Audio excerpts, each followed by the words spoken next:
Hello and welcome back to the Villa Filler podcast. I'm here with my good friend Dan Wiseman. Dan, it's transfer rumour mill season again. How you doing, mate? Bro, I'm so happy. It is back, baby. Transfer season is upon us. Back and bigger than ever. I love January. It feels like just a couple of weeks ago we were still doing these videos, mate. Such is the nature of this season. I can't believe transfer season has come around so quickly, but I'm absolutely loving it. These videos seem to do really well last time. It gives us a chance to cast our net a little bit further than the Villa, which we love doing, to help you guys learn about some players that we've been linked with. Some rumours are going to be absolutely outrageous, like the video that we did on Cavani and Higuain was just absolutely amazing. It really And was. so that's what I live for, man. I'm really happy to be back doing this. Absolutely. And just to preface at the top of this video, one transfer which we're going to discuss, I think we've seen a lot of already. I think we can pretty much agree that it's probably a non-starter, but we thought we'd speak about it anyway for you guys so as you can understand a bit more about the transfer. And another one is not a player that Villa have been linked with, but it's a player who has reportedly been listed for sale by his club due to some financial issues. But we'll get into that one last, I think, Dan. I think it's fair. We save the best till last, keep you guys listening. So we'll start off, Dan, with the one, as I say, that has been fairly well documented by a lot of outlets. Birmingham Mail specifically have spoken about this one a fair few times as well. Jesse Lingard, Dan. Now, he's a player who reportedly wants out of United, either on a loan or a permanent basis, just to freshen things up. He's only played one game this season, which was in the League Cup. He's not played any Premier League. Last season, he made 22 appearances, I do believe, for Manchester United, which, there's a big drop off there. You can clearly see he's not in favour, which is understandable when you've got the likes of Mason Greenwood, Donny van der Beek, Paul Pogba, Bruno Fernandes. There's no room for Jesse Lingard is essentially just lacing up their boots every single week. What do you think on this one, Dan? Because there's been certainly a lot of negative thoughts put on this one on social media. I can kind of understand why a lot of people maybe find him as a person a bit cringy, but I shouldn't really play into it too much, I don't think. But if I just cast your mind back down to the 2017-2018 season, in which Manchester United finished second under Jose Mourinho, which he described as his greatest achievement of all of his career, which, to be fair, looking back now, he's probably right, Dan. Jesse, he scored 8 goals. He assisted 5 that season in 33 apps. As I say, finished second under Mourinho there. And that has, in terms of looking at goals and assists output, his best season of his career. Obviously, he's spent a lot of time at Manchester United. So it may come to us as a bit of a surprise that when he was kind of around 26, 25, that he's only just hitting them numbers. What kind of Jesse Lingard would you expect Villa could have their hands on? Do you think he's, a hungry player, looking to prove a point, to work his way back into the Manchester United side? Would you see this as a permanent home for Jesse, maybe? We can't forget as well, he did have a loan spell at Birmingham City as well, Dan, which is not as well documented as you'd think. What are your thoughts on this one, Dan? Because there's definitely a player in Jesse Lingard. Yeah, it's an interesting one, mate. I think it's a very sort of similar situation to Ross Barkley, who has been phased out of a club simply by bigger names operating in his position. And they're looking to re-establish themselves back into the England fold. There's a lot of similarities between him and Ross. The only difference is I think this would be a permanent move, because I don't think there is any way back into that United team with Jesse, especially now that, as you said, they've signed Fernandes, they've signed Van der Beek, who seem to be his long-term successors in that position. But it's interesting, mate, because when I was doing my research for this, I was like, I can't believe I'm talking about a player who's played for United 209 times, has 24 England caps. He's won an FA Cup, a Europa League, a League Cup, a Community Shield. He went to the 2018 World Cup. That's as recent as he was playing for England. He went to the 2018 World Cup, had a great tournament. He scored a goal versus Panama, which was nominated for goal of the tournament. And I can't believe, I was reading all these stats and I was like, I don't want him. And that's a really bizarre thing to say. I do feel a little bit sorry for Jesse Lingard, because I do think he was scapegoated a little bit for the problems that United were having back then. I think, given the nature of his personality and the Millie rocking and all that, like, it really, it meant that him and the likes of Pogba were really targeted when it wasn't going well for United. And he is a little bit of exuberant in his personality, and he's not a kid anymore. He's 28 years of age, and so you'd expect a little bit of maturity, and that desire to prove a point in his game is important. But there's a lot of links with Jesse Lingard. If the papers are always something to believe, which they're not necessarily always. Both of the Glasgow clubs are looking at him. I was doing some digging earlier. Apparently, Real Sociedad are looking at a loan move for him. So there's even offers on the continent. Has Moyes gone back? Yes, I didn't think about that. But yeah, I mean, for a club that have just picked up David Silva and have all the talents that they do operate in that position, that was an interesting one. But there could be a lot of potential suitors for Jesse. And as I said, when you look at his CV, you can see why. He's very credible. Absolutely. I think on paper as well, if you look at his transfer value on transfer marks, it's around the £12 million mark, which I believe if Villa are going to sign players in January, that's around the fee that we're going to look to pay per player, nothing too much more, because obviously we spent big in the summer. We spent big last summer. We all know that there's going to be some sort of relaxing or leniency in regards to FFP. But of course, we're going to be looking to comply with that at all stages, just so as we can't, we're not dragging our names in the mud with that. That is something that you wouldn't want to be associated with. Something I noticed, Dan, when I was doing some digging as well, he has a 100% penalty record in the Premier League for Manchester United, which is, again, I think all we've spoke about on the past 4 podcasts, Dan, is penalty takers, albeit he's only taken 1 penalty, but he scored it, 100% conversion rate. No complaints from me, Dan. There is our penalty taker right there. That's the equivalent to Sam Allardyce's 100% England record, isn't it? One game, one win, straight out of there. I think Jesse probably played in that game as well, to be fair. Yeah. But if you, as you say, if you look at his stats, 133 Premier League appearances over a 7-year period for Manchester United, 18 goals, 9 assists, as I say, one of which was a penalty. And Dan, I'm going to bring in that stat that I know you hate so much, expected goals. Over his 7-year spell at Manchester United, 0.22 XG per 90 minutes with a 0.11x assist per 90 as well, which when you compare that to some of Villa's players, even Jack Grealish, who operates at a relatively impressive XG for Villa, it's around that same kind of number, Dan. So, to see him kind of them kind of numbers over such a long period, it is quite interesting. I think a lot of people, and I think it's just a modern day thing with FIFA and whatever, like if your midfielder isn't scoring like 50 goals in 133 apps like we've just listed there in the Premier League for Jesse, they're considered a flop. But there's so much more to this, and I think the interesting facet to his game that I think Villa would find very useful if you're looking at him as a Ross Barkley replacement, because there was reports saying that Chelsea want around £40 million for him, which I think would price us out, in fairness. Is how he presses. He's very aggressive on the front foot. His defensive contribution is not the best, but when you look at Ross Barkley, that's not really a facet of his game that Villa looks to focus on anyway. So I can kind of see where the links are coming from. Obviously, he wants out. He kind of fits the mold of number 10, let's say, that Villa are looking for. I just can't see this being a successful move. I'd like to think so. To be fair, if you'd have asked me this before we signed Ross Barkley, I'd have just laughed at you. But I think I've learnt my mistake from having such a closed-minded view on a player based upon limited game time in recent times. Jesse Lingard was, a very hot prospect at one point, and over the years, it hasn't quite worked out that way. Something as well that I was looking at, Dan, who again is something I've picked up for the next player who we're going to talk about. You guys will have seen in the title by now anyway. I don't know why I'm pretending.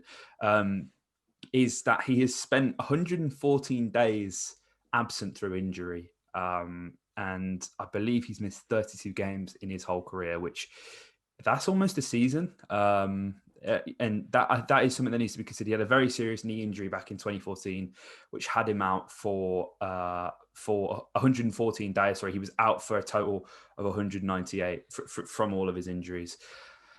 Which, that is something to worry about. Obviously, he hasn't had an injury that serious in recent times, but it's something to consider, especially, when Ross is as injury prone as he is. It's well documented, his hamstring issues. So when you're looking to replace him, hopefully there'll be a player who has a much cleaner injury record, Dan. Yeah, he's a player that, look, that there's a fair few. As I said, this isn't. It's rare, mate. And we spoke about this when we were doing the transfer room bills before. It feels like every time we come on the podcast, it's like, yes, this is a move I want to see happening. And it's rare to see one that you don't. And the stats all read very well for Jesse. You know, he's got 12 months left on his deal, which I think is important. There is an option for another year at the end of that contract, should United wish to take that up, but you're looking at a situation whereby they probably wouldn't.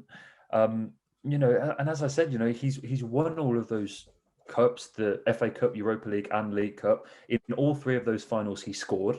Yeah, you know, which is very impressive.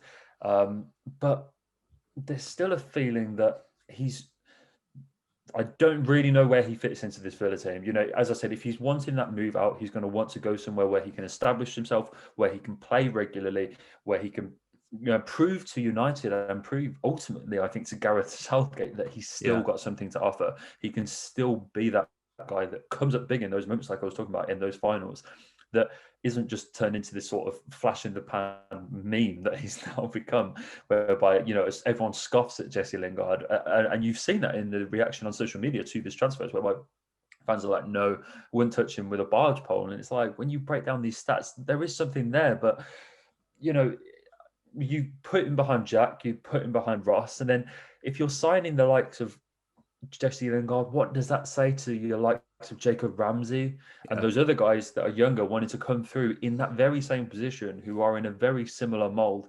I mean, you know, if Jesse Lingard's best season is 8 goals, 5 assists, did you say? Yeah. Yeah.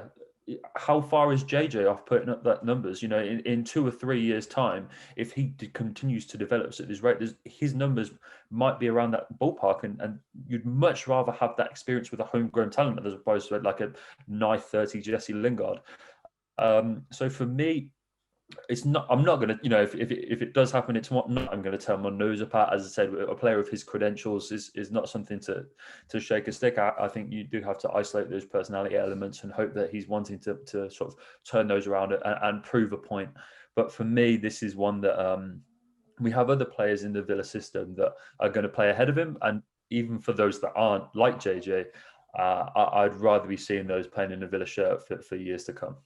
Absolutely. But Dan, I know this next one is a player who excites you. He excites me. He's excited a lot of Aston Villa's Twitter when fans have seen that he is reportedly up for sale. And that is Renato Sanches, a 23-year-old now. Quite young when you consider how long this kid has been on the block. And boy, he has played for some big teams. One of those giants was, of course, Swansea City in the 2017 season. And it would be very, very unfair and inaccurate to base any thoughts you may have on Renato Sanches on his time at Swansea. He did not have a good time by any means. And I can understand why people would worry, but that side had Tammy Abraham in it as well, and managed under Paul Clement in parts, which is how he, you know, got the transfer there, obviously from his links with Bayern Munich. Paul Clement was Carlo Ancelotti's assistant at Bayern. Obviously went out to try and make something of his career, but didn't quite work out. But no, looking at the stats from Swansea, and this is purely just to show how far he has come in his time at Bayern Munich for the brief spell he had there actually playing games, and currently for Lille in Ligue 1. He played 12 games. He started 9, only played around 700 minutes of football in the Premier League. And the stats don't read very well. Again, something I wanted to bring back, Dan, is his injury record, because whilst Renato is a high-key baller, there is no denying that. He missed 25 games for Swansea during his loan spell there. 2 hamstring injuries, 2 thigh injuries, and 124 days in total he missed through injury. The XG and the XA doesn't read very well either. 0.06 XG and 0.05 XA per 90 minutes. Again, it's understandable. You've got to look at the context. This Swansea side were pretty hopeless, and I don't think they amassed that many points that season. Not that we can talk, because we were languishing in the Championship that year. But it's doesn't read too well. Renato then moves to Bayern Munich, Dan. Only makes 17 appearances in the 2018-2019 season when he came back. He actually played less minutes despite playing more games. He played 577 minutes of football, got a goal, got an assist, an XG, which is drastically increased of 0.22 per 90, and the XA still stays around the same of 0.06. He had an ankle injury during this season and he missed 2 games, 11 days. Isn't that major? But jump into Lille, which is now where we're kind of seeing Renato find his feet. Dan, he's certainly feeling a lot more comfortable. He's playing some European football. He's played for Portugal a bit more as well. Since joining Lille in 2019, he's made 27 appearances, 23 starts, and has played just over 2,000 minutes of football, which is absolutely massive. As of recording right now, he only has 4 goals and 1 assist in his time at Lille, with an XG of 0.15 per 90, and an XA of 0.13, which there's a drastic jump up there from his time at Bayern and Swansea, which is very impressive. But again, he's missed so many games through injury, 117 injuries days, since joining. No, they've had 117 injuries. That would be some kind of record. And the hamstring injury is the recurring one, which does worry me, especially as we would be signing him down as a Ross Barkley replacement, who is someone who has hamstring issues himself. Yeah, let me start off by saying you're absolutely right in saying we can't judge him by his time at Swansea. I'm so happy. Like when we decided we were going to talk on this podcast about Jesse Lingard and Renato Sanches. Obviously, we go and do our research. I typed in Renato Sanches, and the first thing that came up was this YouTube link. It was like all in capitals with the question marks and the exclamation marks. It was like, Renato Sanches is good again, and it's like this highlight reel of his time at Lille, and that's exactly how it feels. Like I'm really happy that he's managed to find his feet. The Benfica days are back. Let's not forget this guy won the Golden Boy Award, which Erling Haaland has just won. Like that's the esteem that this kid came through at, and he didn't have the easiest start with this. That loan move at Swansea must have really taken it out on him. Then he's sort of flip-flopped between club, and he's found his feel at Lille, and he has really, he's a mould which I sort of think fits into this side between Douglas Luiz and McGinn in that sort of 6 coming 8 position as opposed to an 8 coming 10. And so, the expected goals and expected assists is not really something you'd expect of this player, but he's really tenacious. He's got a really nice passing range. He looks so calm. He's got this really sort of flowing, the way he moves with the ball and the way he's able to move through the different stages of transitions and through the thirds is when he's at the top of his game and when he isn't hampered by those injuries is really impressive. Liverpool are actually looking at Renato as a Genie replacement, apparently, if Genie doesn't sign that new deal. And if you're all wondering, then why the hell are we talking about him on the Villa podcast? It's because of the situation that Lille are in. And the situation that Lille are in, if you on the surface, looks great. They're top of Liga 1 as we record this podcast. But they're 150 million to 200 million in debt. So they're rotting as a club. President Gerard Lopez is in danger of being forced out by the lenders of the loans that they're taking, Elliott Management and JP Morgan. It ends, and if Gerard Lopez does leave, that ends a really successful project for the club. You think of the players down that have left Lille in recent years for massive fees. Nicola Pepe, they sold for 80 million euro. Rafael Leao went for 40 million euro. Gabriel, who's just signed for Arsenal, was 26 million euro. Victor Osimhen went to Napoli for 70 million. Thiago Mendes left for 22 million. They're top of Liga 1. They're signing the likes of Jonathan David. They've got Renato Sanches in the side. The way that Lille and Gerard Lopez specifically have put this together would be commendable had he not, turned the club upside down and put them in such financial difficulty. He's currently injured, funnily enough, until the end of 2020. But what's interesting is last year, Gerard Lopez claimed in January, that's a big word, claimed, because you never know how big these or how true these stories are, that he had turned down offers as much as £64 million for Renato Sanches. Now, as I said, take that with a pinch of salt. That can mean a lot of things. It may well be true. Yeah, it could be a drum up interest. It could be, if teams are to come in and get the player that they want him to pay that much money. So you never really know how big that is, but he's in the current L'Équipe, and we know how, those L'Équipe player ratings, how harsh they are. They've only had like 4 players or something like that be rated as a 10 out of 10 in the entire history of the newspaper. But he sits in their current team of the season alongside Verratti.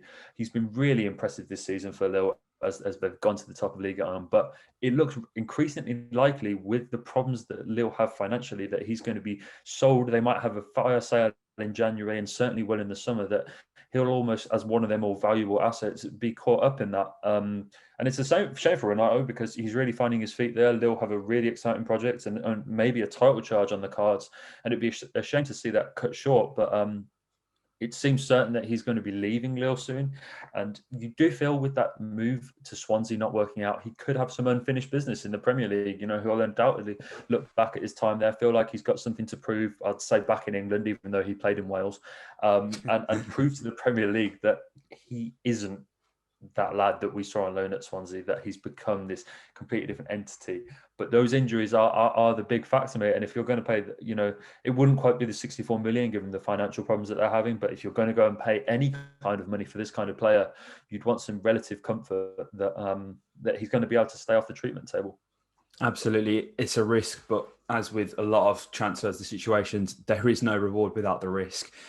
Interesting there, you named the 4 of the high-profile transfers that have happened at Lille in recent times. And one that has certainly gone on the radar that Villa were involved in, Dan, was around €6 million for Anwar El Ghazi, is what we paid for him. Mm-hmm. Of course. When you see that Nicola Pepe went for the amount he did, I believe Anwar outperformed him last season in terms of goals and assists, which is absolutely mental considering he cost less than 90% of what they paid for Pepe, which is absolutely crazy. But this is a player, and again, just have to reiterate this: there is no official link. Villa fans have seen this news on Twitter and they're reacting to it, and that is why we're here. There's a few that we've done in the summer as well that were like this. Weston McKennie is a guy who I really wanted Villa to sign, and there were actually some links there. But I believe they actually came after we did the video on him, Dan. So I'm not sure whether the Villa fella have that much of an influence and pulling power on transfer rumours. But if they do, tomorrow, if we see an article saying that Renato Sanches is linked to Villa, we want commission, in short. But what is interesting about that is he's actually quite a similar player to Weston McKennie, Dan, I think. And as you say, does kind of operate in between that 8 and 6, as you alluded to there. And that shows in the stats as well. Who scored having this season as an average match rating of 6.78, which is, average, I would say. That changes to his average match rating, in central midfield specifically. His average match rating in central midfield is actually 7.33. Which is obviously higher. Wow. So when he is kind of, as you say, in between that position of 6 and 8, directly in the middle, that is where he seems to have a lot more influence on the game. And as well, obviously, with he's made the 27 apps, 23 of which were starts. He's as a substitute, his average match rating is a bit lower as well. So it kind of lends itself to the fact that he's a player who needs to start the game. He may not necessarily be able to catch up with the pace of the game if he's coming on. If you're chasing a game, he's much better suited to be playing in the starting 11. Obviously, if he's fit, that is a big thing. An interesting thing that I did when I was looking for the Lille squad, they're actually about 5th in the league for pass completion rate, 82.9 pass completion rate, which is really important because I feel like the way Aston Villa are actually playing right now is not this true Dean Smith way that we saw him play at Brentford or whatever. It was so fluid. The passes were so quick, so precise. And I just feel like that's never happened at Villa. We've not got to that kind of precision, quickness, accuracy. So that stat is really important for me, that Renato is such a key figure in a team that has such an incredibly high pass completion rate. It sounds basic, but so many teams can't do the basics, which is obviously very important for Renato, for Lille, and potentially for Aston Villa as well. Another thing, he draws a lot of fouls as well, so it would kind of take the spotlight off Jack Grealish in that sense, would it not? At the end of the day, again, this isn't a player who is coming. The papers have not reported on this. I'm sure Villa are looking at players and they've got players lined up. it would be incredible, Dan, if Renato Sanches were to come to Aston Villa. Yeah, look, he's a player that I think would certainly suit the style of football that we try to play. And the thing is I actually did a thread on Twitter, and it will be a few days ago now, whilst this podcast is going out, about Arsenal and the amount that they cross the ball. And when I was looking into the table in terms of which team is the most, I suppose the verb is cross happy. Villa were top of that. We attempt more crosses per game than any other side in the Premier League, and that when you realise how wing orientated Villa's style of players. We're not this expansive play that sort of carve teams apart and play through the lines and split centre backs and fullbacks with through balls. And those were the traits of the teams you saw Dean Smith playing at Brentford and Walsall, as you say. We're actually far more wing orientated, and I think that necessarily might because we've played Jack on the wing, and so much of what Villa does has to go through him, and how crucial the likes of Target and Cash are now to our philosophy sort of reflect that. And I think Villa do certainly need to figure out a way of becoming more of a threat in the middle of the park, because I think that is ultimately long-term where we're going to get the best out of Ollie Watkins. If you want to see Ollie Watkins put up the kind of numbers in the Premier League that he did in the Championship, you're not going to be able to do that through crosses. He needs to play on the shoulder. He needs to play running off the last line of defence, one-on-one with the goalkeeper. Those 1-2 touch finishes that we saw, very, again, to sort of reference Arsenal, very Aubameyang-like, and whether Ollie Watkins, as we've seen this season, is not going to create a chance. You're not going to see Ollie Watkins beat two players on a dribble, then smash the ball past the goalkeeper too many times at his time at Villa. You look back at the goals he scored for Brentford, it is all those kind of instinctive finishes inside the 18-yard box.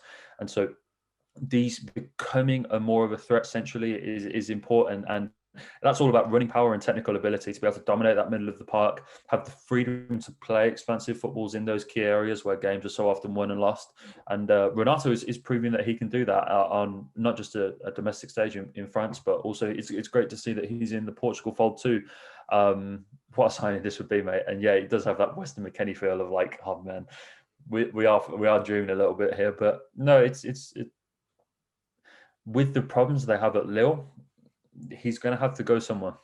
This is part of the game, man. You've got to take advantage of these situations when they come across. And as I say, I'm sure Dean, Purslow, everyone will have an extensive list of players who we've been scouting, who they think could improve the team. I hope Renato's on that list. But that is it from us today, Dan. It's been great to get back into a transfer rumour episode. We're not quite sure when we'll post this, because pods are going to be coming thick and fast with the Christmas schedule. You guys know it's busy, so that means there will be content for you guys, which is always a good thing. There's no complaints there, but transfer rumour mills, they will be coming a bit more frequently on the build-up to January and throughout January, with hopefully some player announcements, fingers crossed, knock on wood. Villa sign a few players, and Dan and I will be here to brief you on that. You have nothing to worry about. So if you enjoyed this video, please do hit a like. Comment your thoughts below on both Jesse Lingard and Renato Sanches. Would you take them, and how much would you pay for them? We want to know. And if you haven't subscribed, I believe we're now down to 46% of the people who watch the podcasts are not subscribed. So we need to keep getting that number down. Subscribe. We recently hit 3.2 thousand, which is absolutely amazing. So yeah, we'd just like to thank you guys for that. Like, comment, subscribe, and up the Villa.